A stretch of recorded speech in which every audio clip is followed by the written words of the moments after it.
Hello everyone, welcome to my channel. Please subscribe and stay tuned by clicking the bell icon. From Heathrow to Heartstopper, J.Lo artist Baby Queen is on a musical journey all her own. Bella Latham has long believed in her songwriting and composing abilities, even when it took others longer to recognize and amplify her talents. As a 10-year-old in Durban, South Africa, she learned to play piano by ear and created compositions which she would then memorize and play repeatedly. She also wrote poetry that translated well to lyrics. After high school, she moved to London to pursue music, where she developed her first project, Baby Queen. "I came to London with a suitcase and 20 demo CDs, and nobody gave a shit because they were really bad," she explained to For the Record. "I realized how difficult it was going to be to actually succeed. So I decided in order to do that, I had to get a lot better, work a lot harder, and really lean into what was unique about me. I did that, I found the sound, and then Baby Queen was born." In those early days, finding the sound came quickly, but Baby Queen didn't quite have an audience. Everything changed after the artist was featured heavily in the hit Netflix series Heartstopper, which follows two high school boys who fall for each other and who have the full support and love of their families and group of LGBTQIA+ friends and allies. The show was resonant for Bella, who had struggled for a long time to name and accept her own queer sexuality. Heartstopper fans quickly fell in love with Baby Queen's raw, honest lyrics and built a strong, intimate, and fun relationship with the artist. Fans recently made a now-favorite meme of hers, which features an inhaler marked with her most recent single, Quarter Life Crisis, symbolizing its vitality to their physical well-being. This month, Baby Queen is also Spotify's J.Lo Spotlight Artist and part of our year-round campaign. We'll support Baby Queen on our flagship J.Lo playlist, as well as through billboards and other efforts. This comes ahead of the November release of Baby Queen's first studio album. She spoke with For the Record about her J.Lo ambassadorship, fans, and Heartstopper. "When I started releasing music as Baby Queen, I hadn't been in love, or falling out of love, for 2 years prior to that. A lot of music is about relationships, but that's not what I had to draw from during this time.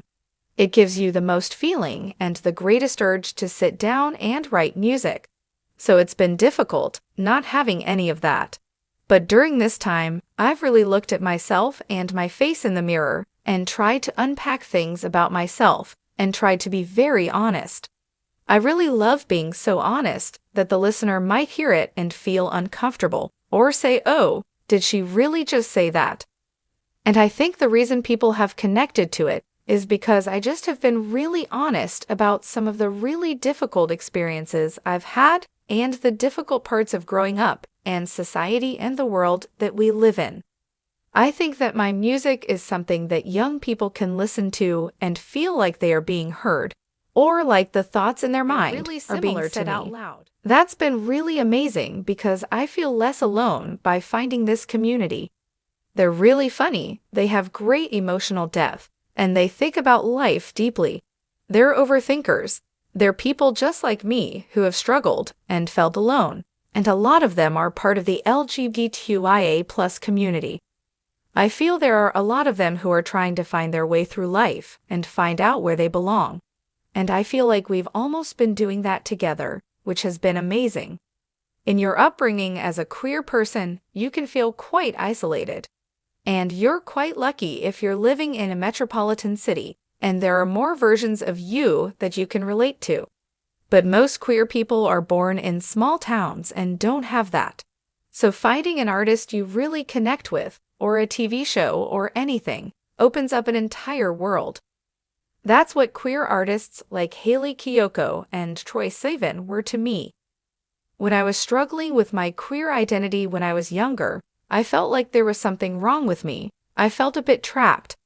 Music provides an escape, a hope, a dream, to express your identity and live the life you want to live. Really surreal. It has been a really natural, organic pairing. They, Patrick, the producer, and Alice the writer of the books, heard one of my songs on a playlist and invited me down to watch the first 3 episodes. I had no idea what it was or what it would become, but I wrote Colors of You for the first series. And after that, it felt like I could breathe a sigh of relief for the first time in my career. The week when the show came out last year was the most insane. We were all in shock that music could be so directly linked and have such a spillover from the fandom into the soundtrack of a show, so it's been surreal. What it means to glow is to radiate. I feel like people really glow when they are doing what they love and free themselves of all fear and overthinking, and can really immerse themselves in the present and doing something they love. People radiate the most when they're talking about something they're really passionate about. That's when someone genuinely physically glows.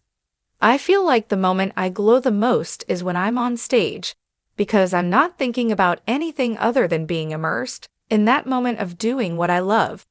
If you like the video, don't forget to like, comment, and share.